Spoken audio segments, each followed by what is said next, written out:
feather, light, work, asking, answer, accepting, honoring, all we are, earth to star.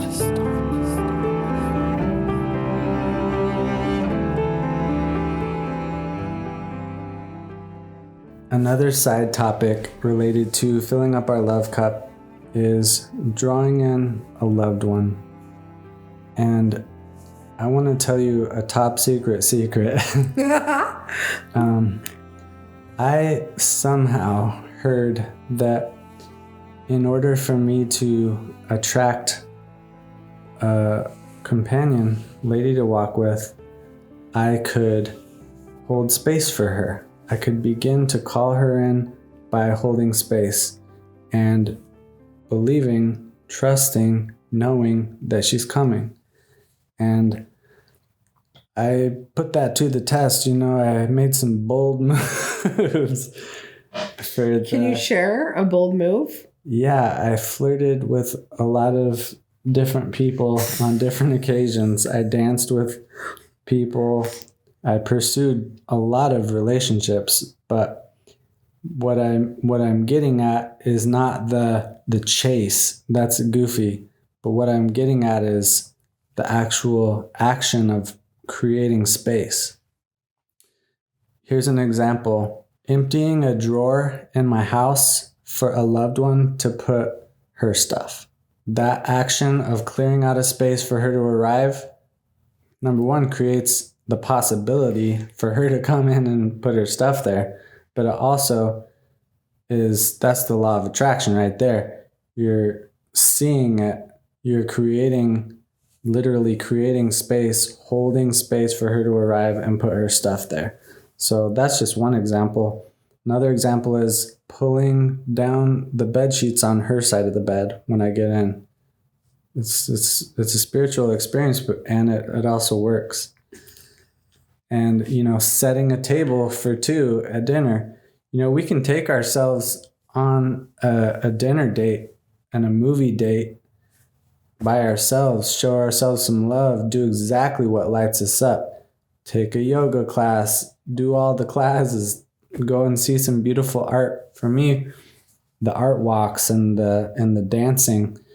So I would do that all the time. I was signed up for all the dances. I took care of myself the best I could. And I also, danced with myself if I didn't have someone to dance with. I, went to an art walk and possibly connected with people, but I did what lit me up anyway.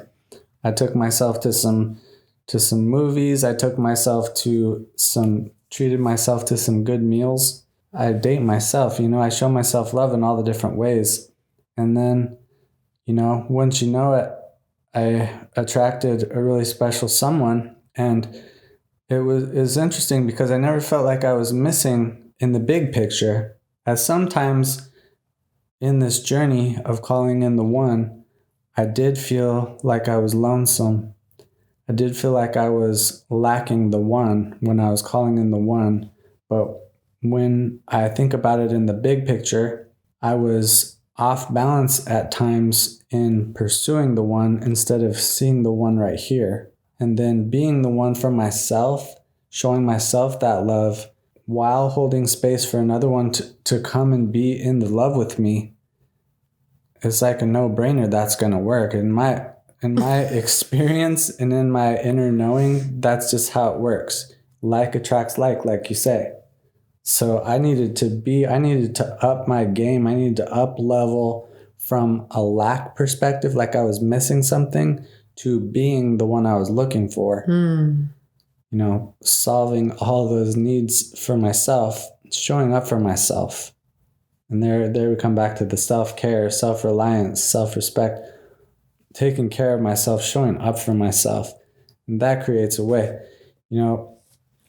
Holding space in a drawer, having a toothbrush on hand, responding to a reach out and reciprocating, being honest and real with what I want to cultivate and listening to what she wants to cultivate. holding space for check-ins like we're doing right here. Processing our stuff, looking at what needs to heal, being real with it, feeling it to heal it, speaking our truths, even our hard truths, sometimes being vulnerable and taking a leap in the area of constructive criticism, which is hard and scary.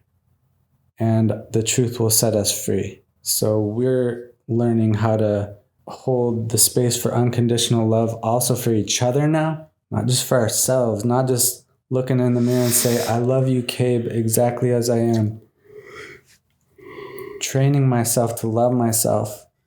Look in the mirror and tell myself, I love you, Cabe, exactly as I am. Praying these prayers of positive affirmations to train my mind to believe that I'm worthy of love, Loving myself like that, honoring myself, showing up for myself in a teepee and praying for myself to be honorable, present, and focused and true to love when it shows up in my life. Praying for myself to be ready and willing and able to see love, recognize love, and hold it and jump in with 2 feet when I arrive at it. When Audrey and I first went out on a date, we understood each other on a deep level. We were really vulnerable with each other. We had some hot cacao and we opened up to each other in a real, raw, honest way.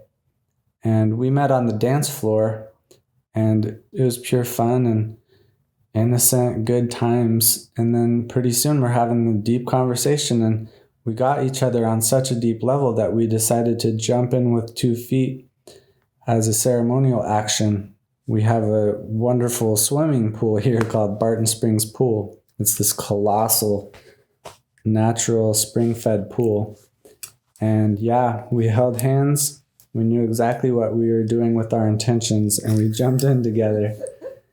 You did? You knew exactly what you were doing with that jump in? Yeah. You did? You did too. Oh my gosh. It was pretty magic, huh? Yeah. Is there anything you want to add or subtract on the subject of calling in the one? We attract what we believe over what we desire.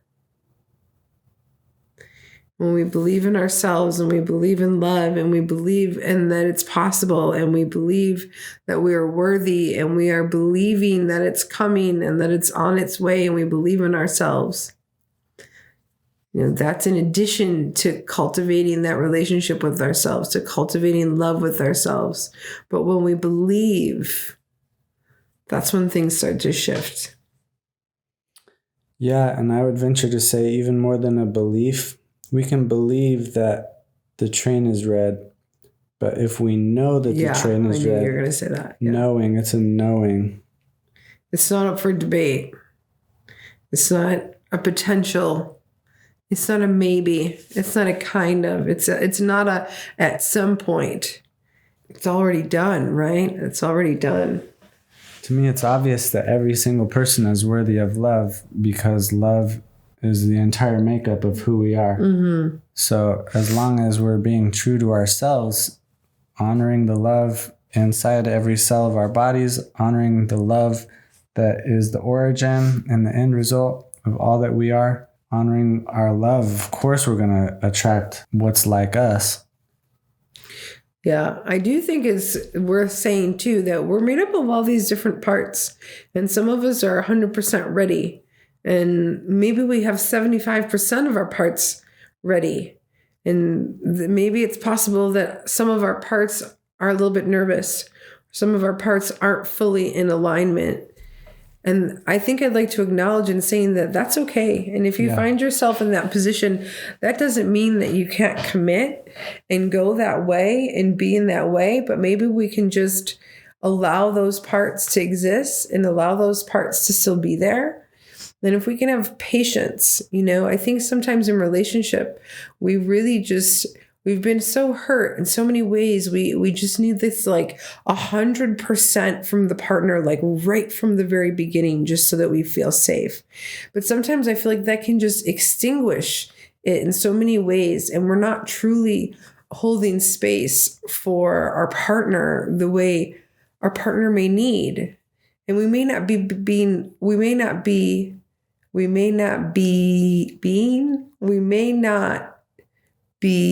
100% authentic with where we're at either.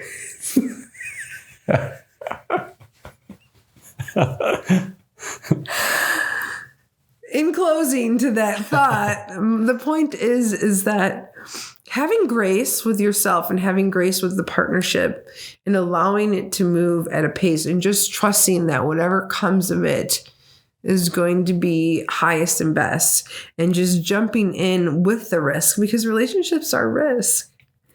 Having the chance to be in love does come with a risk. We have to be vulnerable. We have to be open. We have to be authentic. So I invite you to be all of those things in partnership. I invite you to be all of those things in the beginning of co-creating your partnership. I invite you to experience patience and space and authenticity with your partners, allowing it to unfold before your eyes. I invite you to show up with integrity and grace and patience. Yeah, and I invite us all to be the love that we are. If we want to say a beautiful comment to someone, let's say it. If we have a burning desire to express our love for someone, let's go ahead and say it. If there's someone in our lives that we love, let's honor that feeling by expressing it and sharing it. Just like we're going to do with every breath that we take and every step that we make, we're going to make a little love drop, and it's going to ripple out and affect other people too. Not that our job is here to heal the world, but we just might make that type of an impression when we celebrate that love that we are. I don't want to oversimplify it by saying it's easy to attract a wonderful partner like this that, satisfies all my needs for connection. It's not simple. I just want to be real that there was a lot of struggle in my seeking of companionship. I fell in love a lot of different times in my mind, and sometimes that love was not reciprocated, and sometimes we saw love differently. Sometimes I was over anxious to be in love. I'm only a couple years out of a wonderful 10-year marriage, and I felt like I had a loss of love letting go of my kid's mom like that. And I wanted to fill that love cup up with some earthly love right away. I had an impatience to be there in that place where I wanted to end up. And so I rushed into love, and that creates all kinds of distortions of, like attracting, sort of like, you know what I mean? What? So what do you mean sort of like? Maybe you were still healing, so you were attracting what you were healing. Yeah, when I say like attract sort of like, I mean I was sort of embodying the love that I am. Right. So yeah.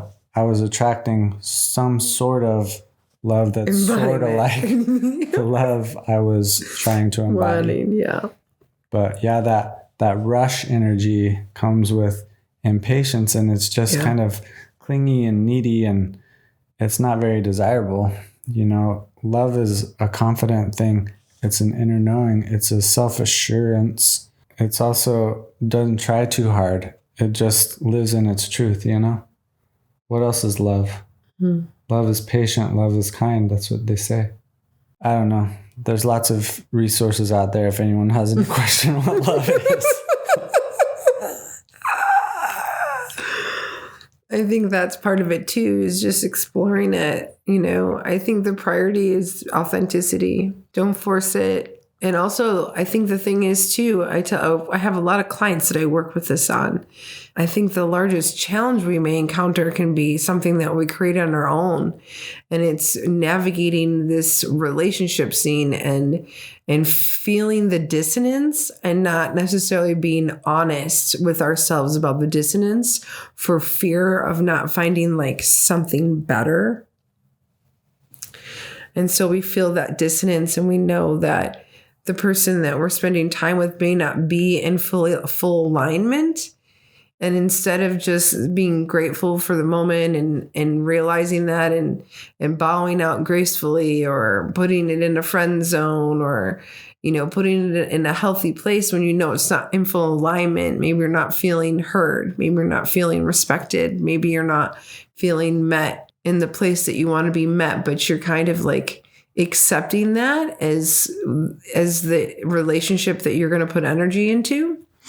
And my invitation to you is, if you're navigating this space and you're dating and you feel that dissonance, you're carving out what you do want in every moment. In every present moment, we're creating our future. So when you're feeling that dissonance, I invite you to be courageous and to dissolve that relationship in a good way. Turn it into a friendship, turn it into a partnership, maybe something business-wise. But dissolve that romantic part of it. Be honest with that person. This doesn't really feel totally in alignment. I'd like to take a step back, maybe some space. And that then tells the universe that that's not in alignment, and you can go back to recreating. I see so many moments of friends and clients and peers that will just persevere in directions that they don't actually feel in alignment, and it's creating from that disalignment. And so if we can be brave and strong and dissolve what doesn't feel right for us, we can make a stronger boundary for what we do want. Yeah, healthy boundaries are so good for us. It's one of those sacred structures we create for ourselves, knowing what our limits are, knowing what works for us. For me, for example, I feel like I was kind of like my heart is like a sun shining in all the different directions, falling in love over there, looking at those greener pastures over there, wanting this over there. And then I focused my heart into one potent beam that was directed at one person. I had to do that. I had to create that boundary for myself. I had to create that safe, sacred structure for myself, because I'm limited in time. I'm on dad duty. I'm working. I have other obligations besides being in a romantic partnership. So if I'm going to be dating someone, I really only have space for one person. I don't want to be putting my energy into all these different places, Yeah, there's two more things I want to recommend when moving forward. I guess we're talking about dating. So the second thing is, even though it's really enjoyable of the mind to have multiple partners when we're dating. So what I mean by this is non-exclusive relationships, when it's still both parties are open to date multiple people. I think the invitation here is to, even though you're not exclusive, instead of just occupying your mind and time and entertaining yourself with multiple people, really have that non-exclusive relationship one at a time. Try it one at a time so that you can really feel into whether this person is in alignment with you. If you're dating, like Kate's saying, sun rays shining all over, and you're dating multiple people, sometimes it gets like really murky and cloudy, and you don't really know what you want, and you haven't really been able to experience someone like fully and to know whether you even want a monogamous or exclusive partnership. And sometimes by just choosing to date one person, even though it maybe isn't exclusive, can be a really clean way of dating, and to really know, and really not only is it a clean way of dating, but it can be a clean way of discovering your own identity through, still having time for yourself and still being able to experience the joys of companionship or potentially romance, without being like over bombarded and clouded with like too many different energies coming into your field. I think it's really nice to have that like clean choice, even when it's not exclusive. And then there's another piece that I think is really interesting is being in that space, and it could be non-exclusive and you're choosing monogamy essentially, even though it's non-exclusive, it's not labeled yet, but you're kind of still choosing to only date one person. Or you may be exclusive and you're both choosing only to date one person. But that you may be feeling some feelings internally that may have different parts on different pages. So what I mean by that is maybe 90% of you feels like you're totally in, and you may still have the feelings or thoughts around other people, and just accepting that as being human and still taking the risk on moving forward in the relationship that you're in or in the companionship that you're cultivating. Because sometimes when we feel that, we feel like something's wrong, or we feel like, it may not be fully in alignment, but sometimes we just need to get our parts all on board. And so oftentimes we'll jump ship when we feel that, because we don't really understand that not all of our parts are feeling safe. And, it can be termed as a self-sabotage, even though I think it's more of a self-preservation. I don't think we intentionally sabotage ourselves, but I do think that there is a space that we feel safe in, and we might be leading ourselves back to what feels safe. And that's usually something we've already experienced, which could even mean something a little bit more traumatic or not exactly what we want, because we're just more comfortable and more used to being in that space of dissonance. Ultimately, most of those points together can be classified as just slowing down the whole dating experience. I like that advice. You also advised to jump from a sinking ship, basically. Mm-hmm. My friend Josh, he dated a lot of people. He said, "Go Josh. Got to know when to jump from a sinking ship." He was going to write the book on that subject. I also want to say, sometimes go down with the ship. Sometimes hold on to the ship. Sometimes that sinking ship is exactly what is needed to surrender to love and swim in the mystery of it. My kid's mom is one of those relationships. She and I love and respect each other to this day. We have had a really awesome marriage, and also we clashed on a lot of different levels. It's just that it almost seemed like it was divinely orchestrated that we clashed, because we needed each other as mirrors for each other to grow and become better people, become more whole, or I would venture to say return to the truer love that we are.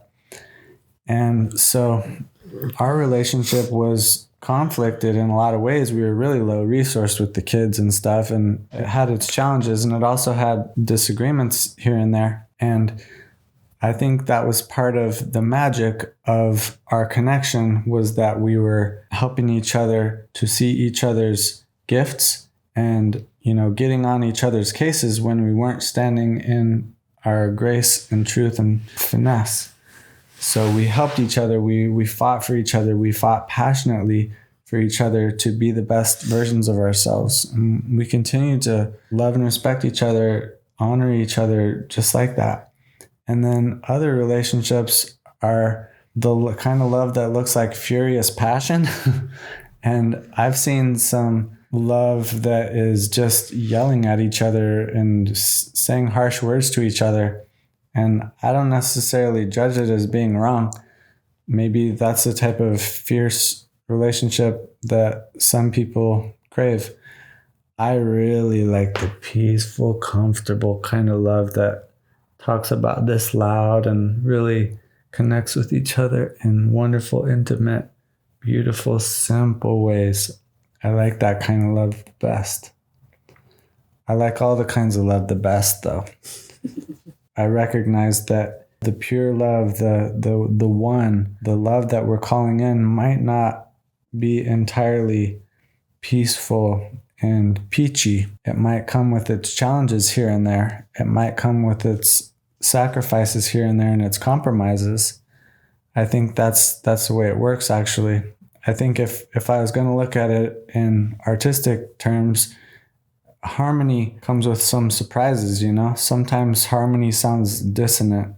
Sometimes two voices singing together sound pure, resonant, and beautiful. Sometimes there are uncomfortable feelings that arise when two people sing together, when they walk together too. Some people might have different agendas and they venture away and then they come back together. Love looks a lot of different ways. Love looks like walking side by side in parallel. Love looks like crisscrossing. Love looks like vast separations. Sometimes love looks like a big separation that comes right back like a big giant heart shape. Love looks all the different ways. We're no experts on it. We just happen to be in it. We're present with it and we're celebrating it. Yeah, I think the reality is there's no right or wrong as long as you're being authentic with yourself. You're in a situation where you're uncomfortable. Might be time to examine. Sometimes uncomfortable creates growth, you know, and different things and different love comes in different ways in different times of your life. You know, I've had, you know, these extreme, passionate, dissonant circumstances in my life as well. And I'm so grateful for it. And I'm so grateful for the knowledge and the growth and everything that those relationships have brought me has led me to this point in this now moment. In summary, on the subject of filling up our love cup, sometimes we find love in companionship. Sometimes it's in friendship, kinship, in another person and another soul. And sometimes it's selfhood. And sometimes it's source and remembering who we are, God, creator. And I want to leave us all with this one thought. What if the most basic building blocks of all, even smaller than the atoms, was the adamantine particles? And the adamantine particles are commanded by love. All that exists is made out of love. All, even this flesh and bone, even this thought, even this emotion, this whole spectrum of emotions is all driven by love.